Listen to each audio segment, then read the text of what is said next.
Assalamualaikum warahmatullahi wabarakatuh.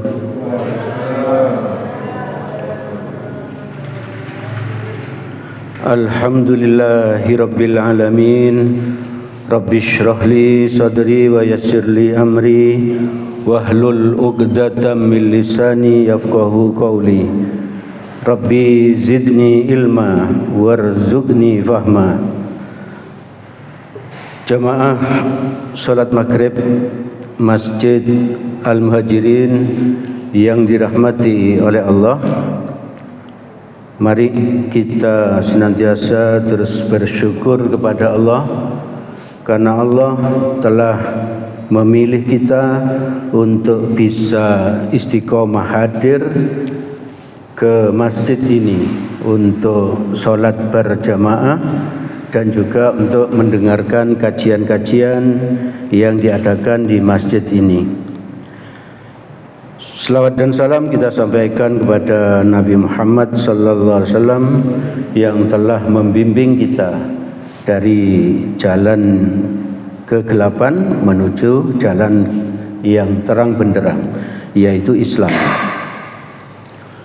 Jamaah yang dirahmati oleh Allah, insyaallah 33 hari lagi kita sudah kedatangan tamu istimewa, yaitu bulan Ramadan ya. Bulan Ramadan. Di dalam hadis riwayat Tirmizi dari Ubadah bin Samit radhiyallahu an, menjelang Ramadan itu Nabi mengajarkan kepada para sahabat untuk berdoa. Salah satu doanya adalah Allahumma sallimna mir Ramadan wa sallim Ramadan ali wa tasallamhu minna mutaqabbala. Artinya, ya Allah, sampaikan aku dengan selamat menuju bulan Ramadan. Sampaikanlah Ramadan kepadaku dan terimalah amal-amalku di bulan Ramadan. Semoga kita disampaikan oleh Allah ke bulan Ramadan tahun ini, dan semoga Allah memudahkan bagi kita untuk bisa beribadah secara maksimal dan Allah menerima semua amal ibadah kita. Amin amin ya rabbal alamin. Maka jamaah yang dirahmati oleh Allah, mari kita persiapkan ya, masih ada waktu 1 bulan lebih sedikit, kita persiapkan kesehatan kita, ilmu tentang Ramadan kita, harta kita juga ya. Karena apa kok kita menyiapkan harta? Karena di bulan Ramadan itu kita insya Allah banyak-banyak berinfak, banyak-banyak bersedekah dan membayar zakat. Lalu amal ibadah kita juga kita siapkan mulai sekarang. Kita sudah mulai melatihnya ya. Misalnya saja ya, yang perlu kita latih mulai sekarang ya. Sebetulnya ya mulai Ramadan kemarin terus dilanjutkan itu. Tapi tidak masalah, kita tingkatkan mulai sekarang. Quran surat ke-32 ayat 16. A'udzubillahi minasyaitonirrajim. Tatajafa junubuhum anil madaji'i yad'una rabbahum khaufan wa tama'an wa mimma razaqnahum yunfikun. Artinya, lambung mereka, orang beriman itu lambungnya itu jauh dengan tempat tidurnya ya. Jauh dengan tempat tidurnya. Mereka berdoa kepada Tuhannya dengan rasa takut dan penuh harap. Maksud dari lambung mereka jauh dari tempat tidur itu adalah apa? Mereka sedikit tidur di waktu malam. Mereka sedikit tidur di waktu malam. Kita persiapkan mulai sekarang ya. Mengapa kita harus mempersiapkan? Karena nanti di bulan Ramadan itu ada 10 malam ya. 10 malam terakhir itu akan datang salah satunya Lailatul Qadar. Di saat Lailatul Qadar itu kalau bisa kita sedikit sekali tidur, kalau perlu tidak tidur sama sekali di malam Lailatul Qadar. Kita akan bisa melakukan itu apabila kita sudah mempersiapkannya mulai sekarang. Tidak bisa ujuk-ujuk nanti diperkirakan malam ganjil di 10 malam terakhir terus kita mau begadang. Ya. Mulai sekarang, termasuk apa saja yang akan kita lakukan di malam Lailatul Qadar itu, mulai sekarang sudah mulai kita persiapkan. Nah, minimal kalau sekarang itu yang kita lakukan adalah untuk apa? Sedikit tidur di waktu malam. Satu, untuk sholat tahajud ya. Sholat tahajud itu 2 rakaat, 4 rakaat, 6 rakaat atau 8 rakaat. Lalu bertaubat ya, bertaubat. Karena di malam menjelang fajar itu Allah memang mengampuni dosa-dosa. Bertaubat, beristighfar minimal 100 kali. Lalu baca Al-Qur'an ya. Baca Al-Qur'an dengan tartil. Berarti pelan-pelan ya, dinikmati, tidak kesusu, tidak kesusu. Juga mentadaburi Al-Qur'an. Kita berusaha untuk paham isi Al-Qur'an. Satu ayat saja kita pahami, lalu kita amalkan dalam kehidupan sehari-hari, itu pasti dahsyat ya. Pasti dahsyat. Satu ayat dan seterusnya, enggak perlu kesusu. Juga di malam hari itu di saat kita bangun, misalnya jam 2:30, jam 2, kita bisa berdoa ya, berdoa kepada Allah untuk keperluan apa saja yang kita inginkan ya. Kita ingin rezeki yang cukup, anak-anak kita ingin menjadi anak yang soleh-soleha, anak-anak kita dimudahkan jodohnya dan lain sebagainya yang kita inginkan. Kita berdoa di saat itu. Lalu yang kelima, ini akan saya bahas sedikit lebih panjang, salat witir. Salat witir. Di dalam hadis riwayat Muslim dari Jabir radhiyallahu an, Nabi Muhammad sallallahu alaihi wasallam bersabda, "Man khafa alla yaquma min akhiril laili falyutir awwalahu." Artinya, barang siapa yang khawatir tidak akan sanggup bangun pada akhir malam, hendaknya ia berwitir pada permulaan malam. Jadi kalau kita nggak yakin nanti malam itu akan bisa bangun untuk sholat witir, maka sebelum tidur kita sholat witir ya. Itu dilakukan oleh Abu Bakar ya. Abu Bakar itu selalu menjelang tidur dia sholat witir. Dia sholat witir. Setelah disampaikan ke Nabi tentang kebiasaan Abu Bakar ini, maka Nabi memuji Abu Bakar. Wahai Abu Bakar, kamu termasuk orang yang hati-hati. Luar biasa Nabi ya, menghadapi sahabatnya. Lalu lanjutan dari hadis ini, wa man tami'a ayyakuma akhirahu falyutiru akhiril laili. Artinya, dan barang siapa yang merasa sanggup bangun pada akhir malam, hendaknya ia berwitir pada akhir malam.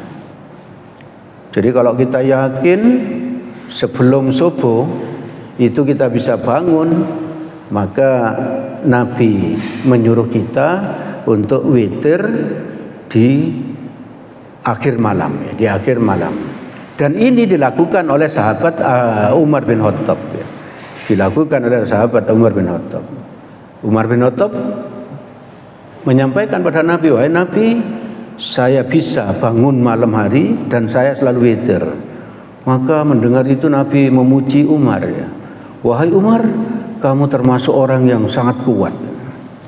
Nah, jadi kalau Abu Bakar tadi dipuji karena berhati-hati ya. Kalau Umar karena bisa witir di malam hari, di akhir buah malam, dia dipuji sebagai orang yang sangat kuat. Lalu lanjutan dari ini, dari Hadis ini saya baca artinya, sebab mengerjakan sholat pada akhir malam itu disaksikan malaikat. Yang demikian itu lebih utama. Itu artinya kalau kita berhati-hati sholat witirnya di awal, tapi kalau kuat sholat di akhir malam itu lebih utama menurut Nabi, karena disaksikan oleh malaikat. Intinya sholat witir ini dipesan khusus oleh Nabi. Jangan sampai kita tinggalkan ya.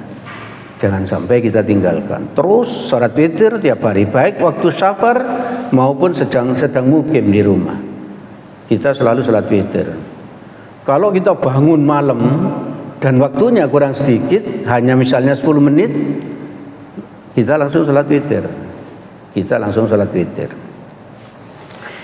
Ibu bapak saudara-saudara yang dirahmati oleh Allah, surat yang dibaca ketika sholat witir itu 3 rakaat ya, 3 rakaat. Boleh 3 rakaat itu 1 kali salam, bisa juga 2 rakaat salam, lalu yang terakhir 1 rakaat salam. Yang dibaca di dalam hadis riwayat Abu Daud dan An-Nasa'i dari Ubay bin Ka'ab radhiyallahu an. Ubay bin Ka'ab ini bercerita kepada sahabat yang lain.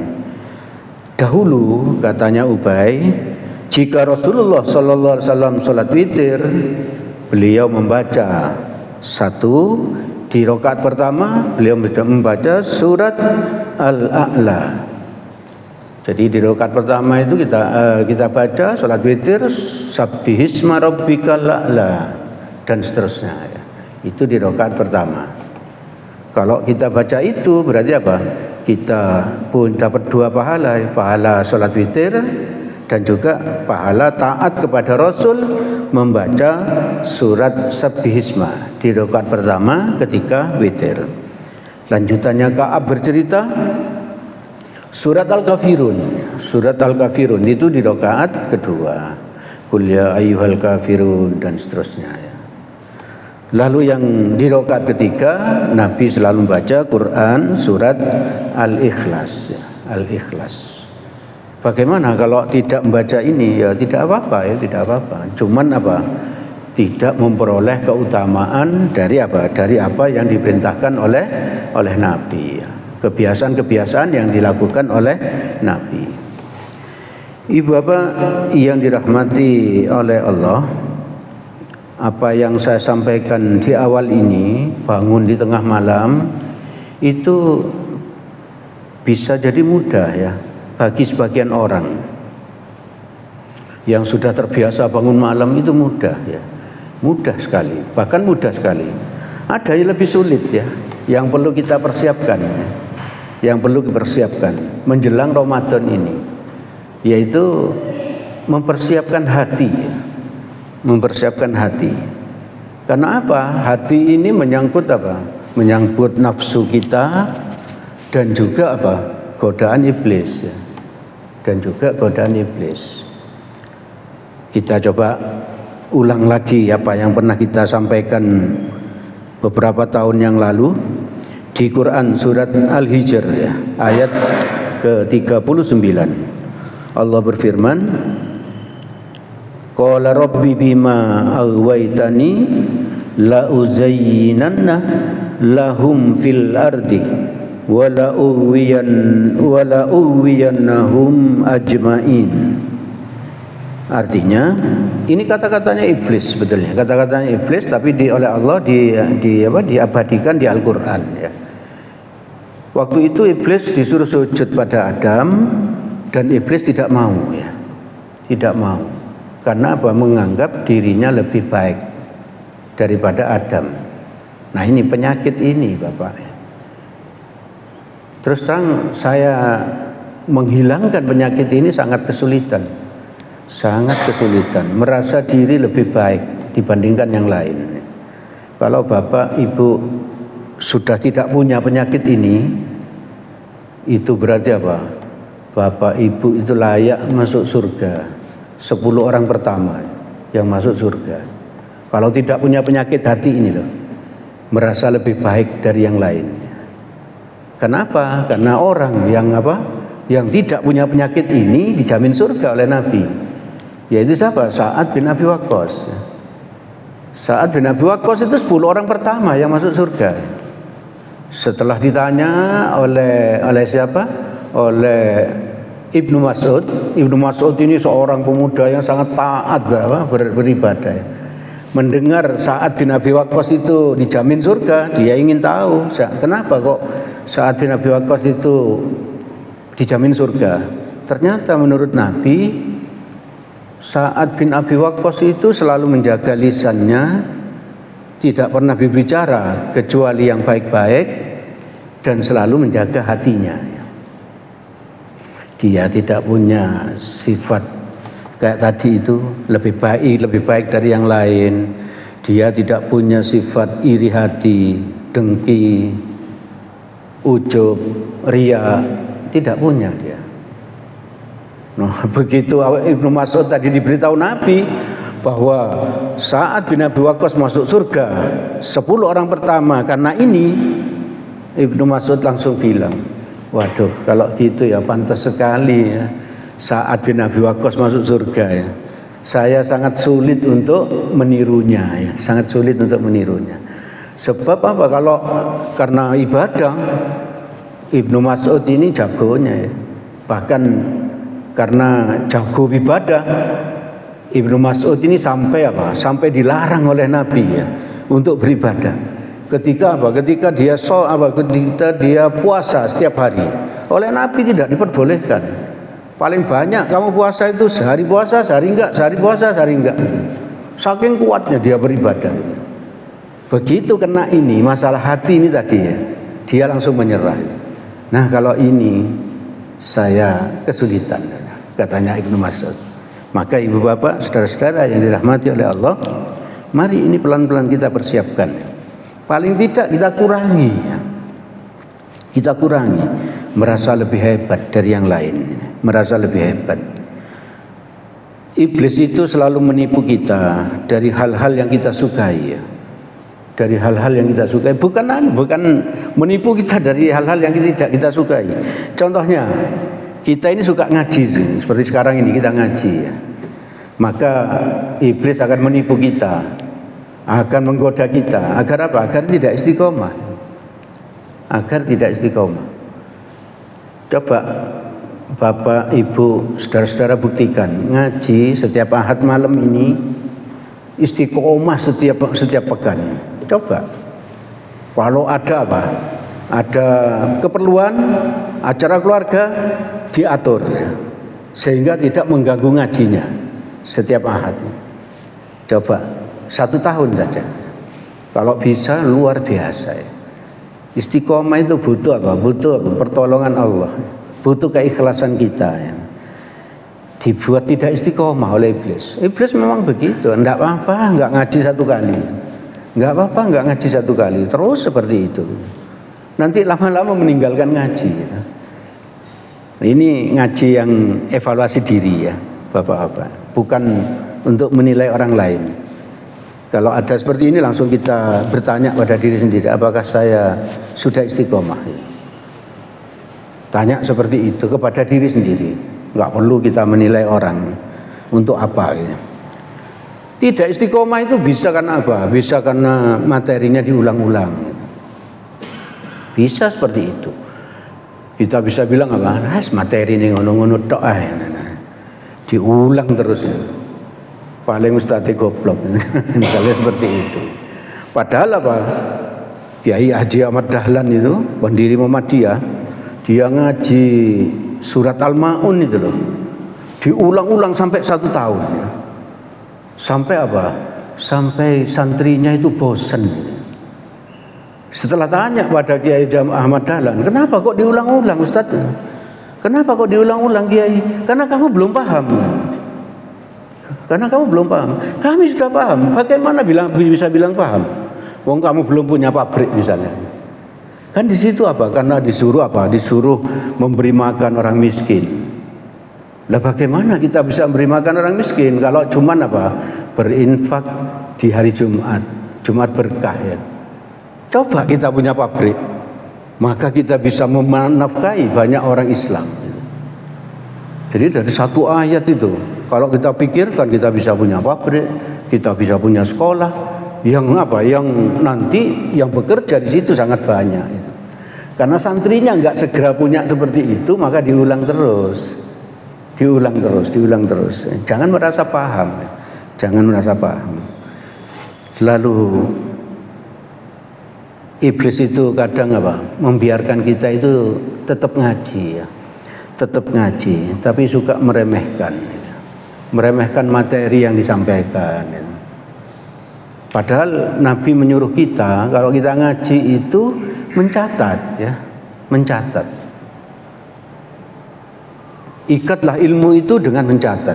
Kalau kita mengaji itu mencatat, kita dapat pahala ngaji, kita dapat pahala mencatat karena taat pada Rasul.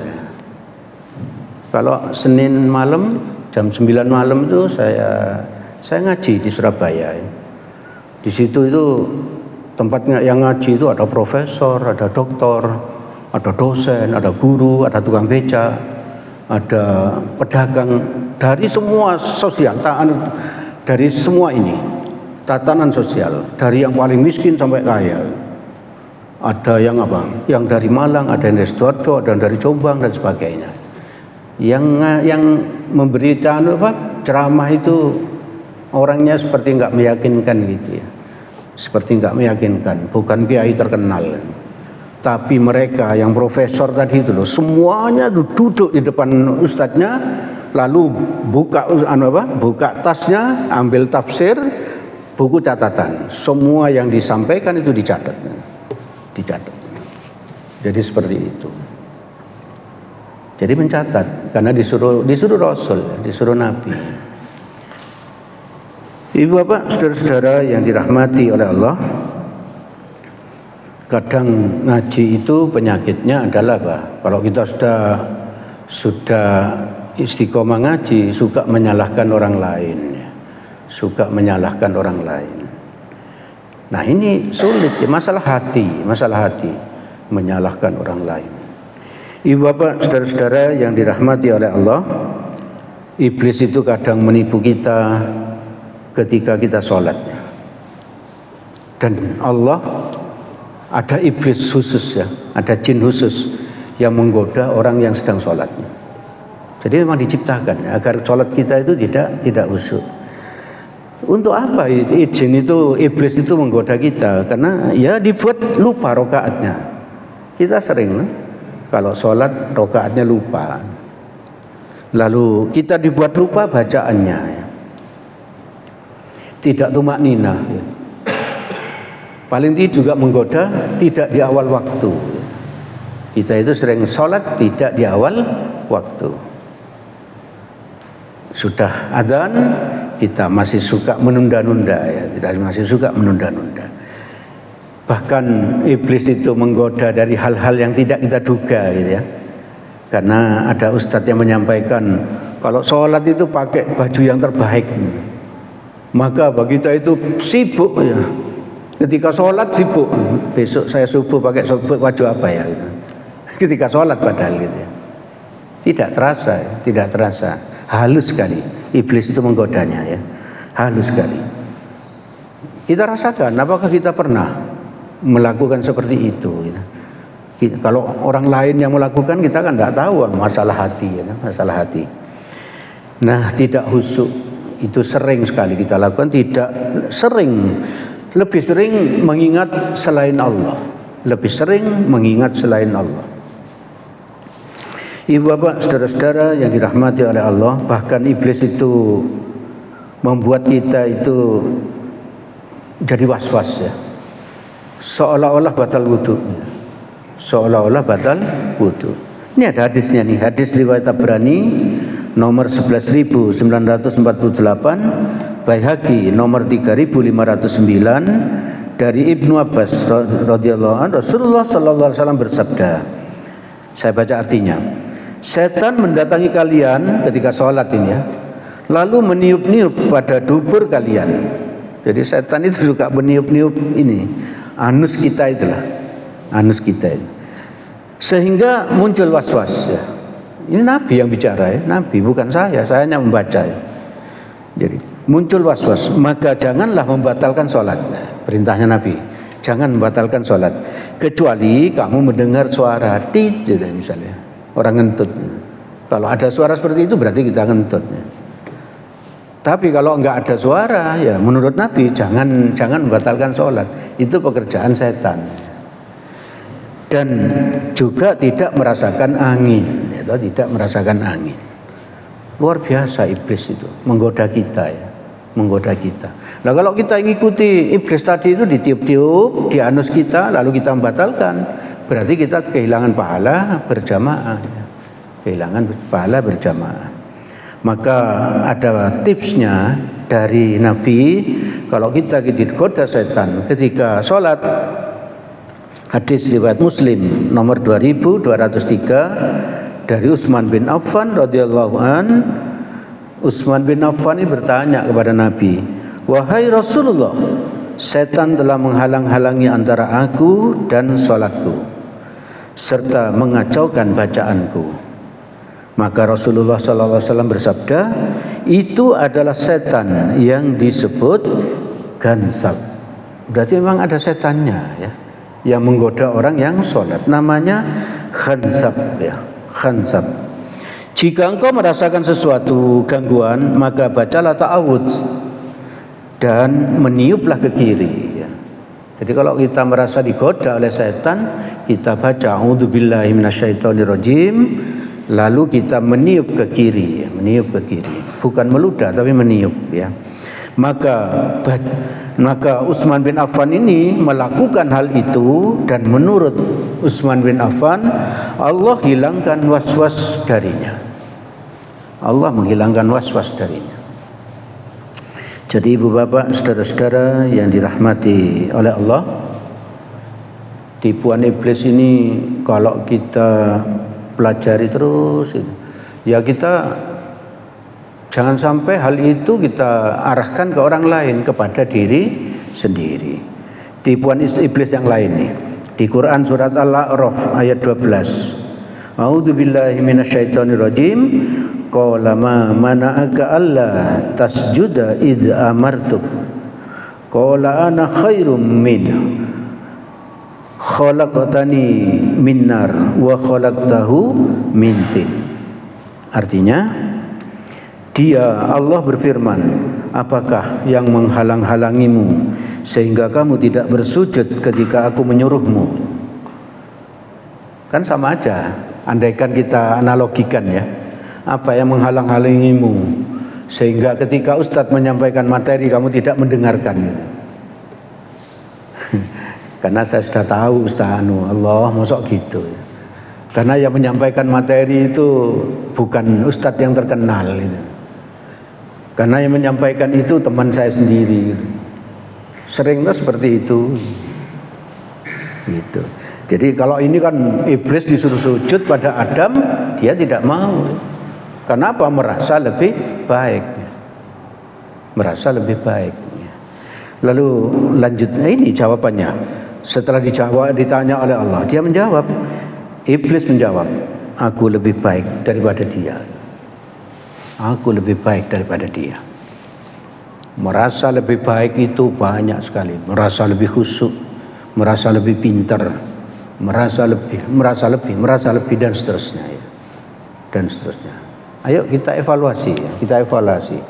Mudah-mudahan menjelang Ramadan ini penyakit ini sudah berkurang ya. Penyakit ini sudah berkurang sehingga hati kita lebih suci menghadapi bulan Ramadan. Dan kalau kita lebih suci, semoga beribadahnya di bulan Ramadan kita lebih kuat. Anggap tahun ini Ramadan kita yang terakhir. Anggap seperti itu. Nabi umurnya 63, saya 62. Berarti kemungkinannya ini terakhir, Ramadan terakhir.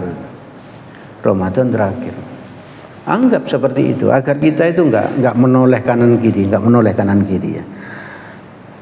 Ibu bapak, saudara-saudara yang lebih yang dirahmati oleh Allah, merasa lebih baik itu tadi. karena diri merasa lebih baik dari orang lain, kita itu bisa berbohong. Itu penyakit berikutnya. Bisa berbohong. Orang bahkan bisa apa? Bisa ghibah, rasan-rasan. Ada orang yang cukup potensial, agar orang itu tidak menonjol, maka dia dirasani, dijelek-jelekkan, dijelek-jelekkan. Misalnya aja yang ringan ya, orang itu anggota ISTI misalnya. Kalau yang dikatakan seperti ini, yang dirasani seperti itu kan marah ya. ISTI itu ikatan suami takut istri ya. Maka apa? Mungkin dia tersinggung kalau kita sampaikan ke orang itu ya. Maka jangan sampai kita ngerasani orang seperti itu. Kalau kita ingin lebih dianggap lebih hebat orang lain, kita itu suka menjelekkan orang ya. Suka menjelekkan orang. Lalu bisa juga apa? Memfitnah malah. Memfitnah. Contohnya apa? Misalnya kalau orang itu mau pinjam uang, jangan dikasih. Suka apa? Suka ngemplang misalnya. Padahal nggak benar.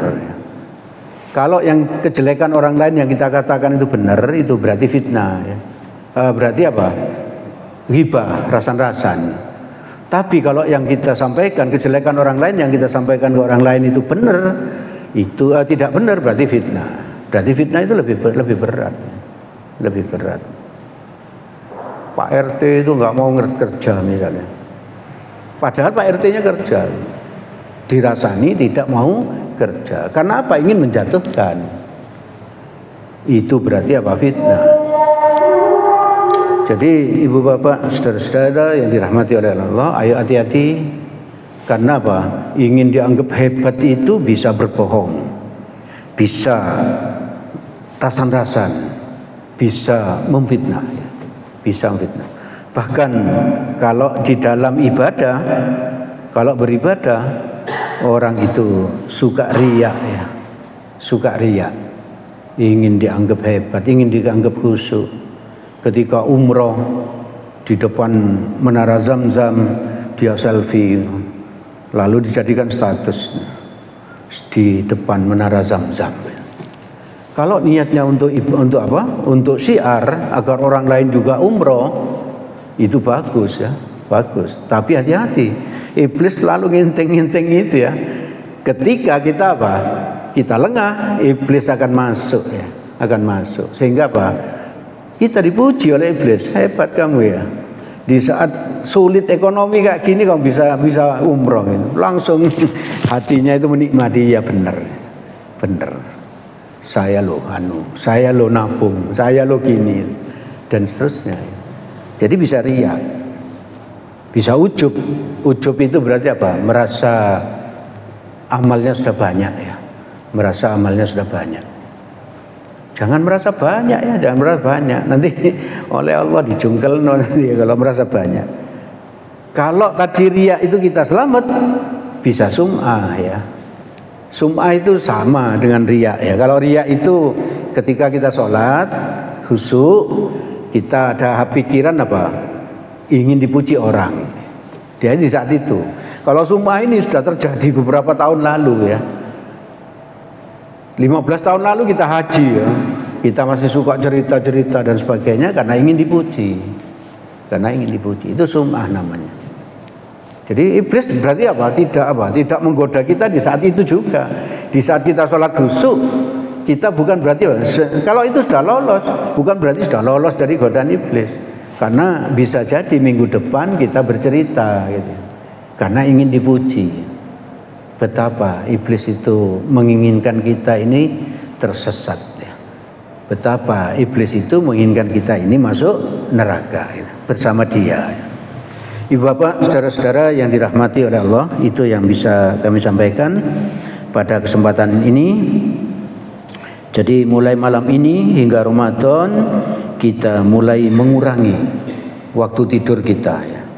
Kita sudah mulai mengurangi waktu tidur kita mulai malam ini ya, untuk sholat tahajud, untuk istighfar, bertaubat, baca Al-Quran dan mentadaburi Al-Quran, berdoa dan sholat witir. Dan yang kedua, mewaspadai tipu daya iblis. Mewaspadai tipu daya iblis. Ibu bapak, saudara-saudara yang dirahmati oleh Allah, jika ada yang baik dan benar dari yang kami sampaikan ini, semuanya semata-mata berasal dari Allah Subhanahu wa ta'ala. Semoga ada manfaatnya bagi kita. Semoga Allah menolong kita agar kita bisa mengamalkannya. Amin amin ya rabbal alamin. Apabila ada salahnya, saya mohon maaf sebesar-besarnya. Mari kita tutup majelis ini dengan doa kafaratul majlis. Subhanakallahumma wa bihamdik asyhadu an la ilaha illa anta astaghfiruka wa atubu ilaik. Assalamualaikum warahmatullahi wabarakatuh.